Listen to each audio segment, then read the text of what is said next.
Namaste, Atmiya Yoga Mitras. From today, exactly on the 100th day, it's going to be the Antarrashtriya Yoga Divas, the International Day of Yoga. And so I thought that from today onwards, every day, I would share short stories connected to the concept of yoga, the philosophy of yoga, the history of yoga, and the lineage of various yoga paramparas. So, Yoga Katha. This will be the series from today onwards, and I welcome you all on behalf of the Indian Yoga Association Karnataka State Chapter.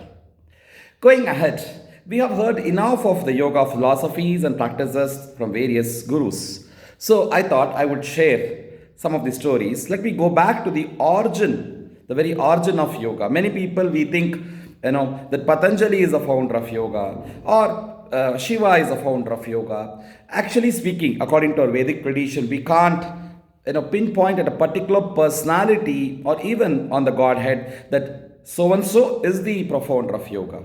We see that Brahma, Vishnu, Maheshwara, the Trimurtis, who are the eternal celestial cosmic entities of this whole of the creation, sustenance, and the laya which happens, they all three are equally important for the emergence and the evolution of yoga. Of course, we have various pramanas, shastras, starting from the Rig Veda onwards, the Upanishads, the Yoga Sutra, the Hatha Yogas, and the 18 Puranas and the Itihasas, all are sources of yoga only. We see yogic references in all these texts. But then, if we see that we say Vyasochistam Jagat Sarvam, all these are told by Veda Vyasa. He is the greatest compiler of all the Vedic literatures. And the last of the literature recorded by Veda Vyasa is Srimad Bhagavatam. It was said that though he had compiled the four Vedas, edited the four Vedas and the all 108 Upanishads, he wrote the Brahma Sutra, he wrote the Panchama Veda, the Mahabharata, and he gave the 18 Puranas. But then he was not satisfied by doing all those. He had a job dissatisfaction like most of our IT people and middle-aged people today.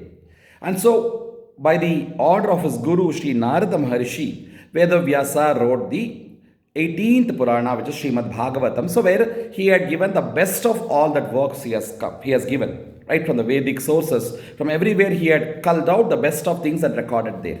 In that Srimad Bhagavatam, we see that in the beginning, how the Srishti happened. Of course, Srishti happens in various manvantras. So, the current manvantra, as we all do, Sankalpa, is the Vaivasvata manvantra. But I'm talking of the Swayambhuva manvantra, where Swayambhuva Manu was there. In that period, in the beginning, when Lord Vishnu was in his Yoga Nidra, yoga starts here, right from the Yoga Nidra of Vishnu. And when he was lying down, from his Nabhi, there is a beautiful lotus which emerges, right? Lotus has a great significance in the tradition of yoga. Sahasrara, right? And Padmasana, and Padma in various ways that we have significance to lotus. In fact, all the chakras or symbology given in the form of lotus, whether it could be 4-petaled or 8-petaled or 1,000 petals, but it is all apparently lotus. So we say from the Nabhi of Bhagavan Vishnu, so the Padmanabha, Padma comes out, and from there Lord Brahma. When Brahma got emerged, right, the Swayambhu on his own got emerged, he was trying to track his origin, from where did he come, right? And it is said that he looked into the four sides, and on the four sides where he turned, he developed four phases. And from the four phases, the Vedas, the four Vedas, Kramena, from the east it is the Rig Veda, from the south it is the Yajur Veda, and from the west it is the Samaveda, and from the north it is the Atharva Veda. Just compare, Adi Shankaracharya had given the four Amnaya Pitas in the east Puri for Rig Veda, the south Shringeri for the Yajur Veda, the Samaveda Pita Dwaraka in the west, and in the north the Badrikashrama, the Badri Joshi Mat or Jyotir Mat is for the Atharva Veda. So anyhow, coming back here, Brahma, after getting these four Vedas, he thought, what should I do? Why am I here? And he was all alone, right? So he traces, goes back down to the stem of the lotus where he was there, and then he reaches his origin, Vishnu. And ordained by Vishnu, his father, that he has to start the creation. Brahma does a sankalpa for the creation. And at the beginning of creation, four Manasa Putras of Brahma got emerged. They are Sanaka, Sanatana, Sanandana, and Sanat Kumara. These four, they did not want to go into the Pravrti Marga. They went to the Nivarti Marga, sat and meditated on the Parabrahma. Where did we come from? What are we supposed to do? What is the purpose of life? So they started meditating. Even here in the Bhagavatam, very clearly says, Brahma, to do the Srishti, he went into Samadhi. And in that yoga Samadhi is what? He had the conception of the Srishti. So that's where yoga emerges. First we see Vishnu to be doing the Yoga Nidra, Brahma to be being in the Samadhi Sthiti, and then he is conceiving of the idea of the Srishti. And then third comes out the Sanakadi Rishis, the four Manasaputras, the Kumaras, and they also sat in the Dhyanam, the meditation. And then various other concepts, the cosmic concepts which are there in the Srishti, all gets emerged. Right? The Panchabhutas and the Prakriti, everything got emerged. And then when Brahma thought that I'm supposed to start the creation of the human being, but it is not happening. So when he was in a kind of a chaos, he was in a kind of confused state, how am I supposed to take the Srishti ahead? Then came a great cosmic entity with lot of roars, lot of cries, lot of shouts, making chaotic noise. And that is Rudra, right? And that is Shiva's Rudra form, which first came in the creation.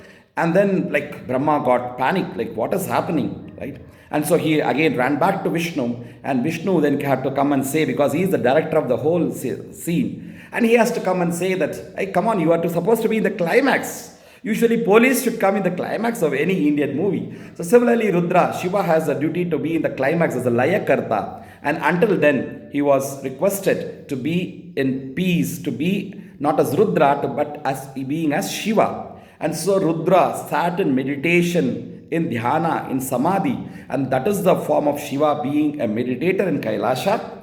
And so dhyana starts from there, right? So Brahma in the beginning does the samadhi yoga, and then Vishnu, of course, in the beginning in the Pralaya Jala as the Yoga Nidra, and then Brahma in the Samadhi, and then the Sanakadi Rishis who came the first also sat in meditation. And then now you see here that Lord Shiva in the form of Rudra who emerged doing the Rudra Tandava, right? And making a lot of cry and shouts and sounds, therefore he was called Rudra. But on the request of Vishnu and Brahma, Shiva sat in meditation and dhyana as per Srimad Bhagavatam, and that is how Shiva is called as Yogishwara. Vishnu, who is in the Yoga Nidra, is called as Yogeshwara, and Shiva is called as Yogishwara because he is the foremost in the among the yogis.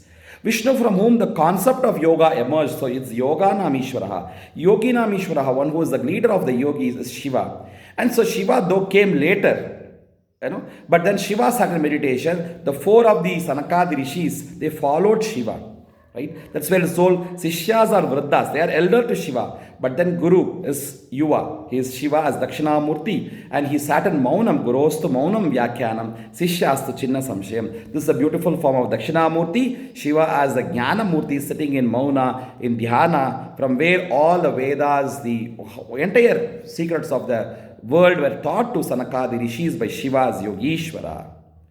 And with this, we'll continue tomorrow hearing more of what happened further in the creation, how yoga went ahead. Stay back with me. Subscribe to my Instagram channel. Subscribe to the YouTube channel of the Indian Yoga Association for more of the Yoga Katha from Subbu Bhaiya. Namaste.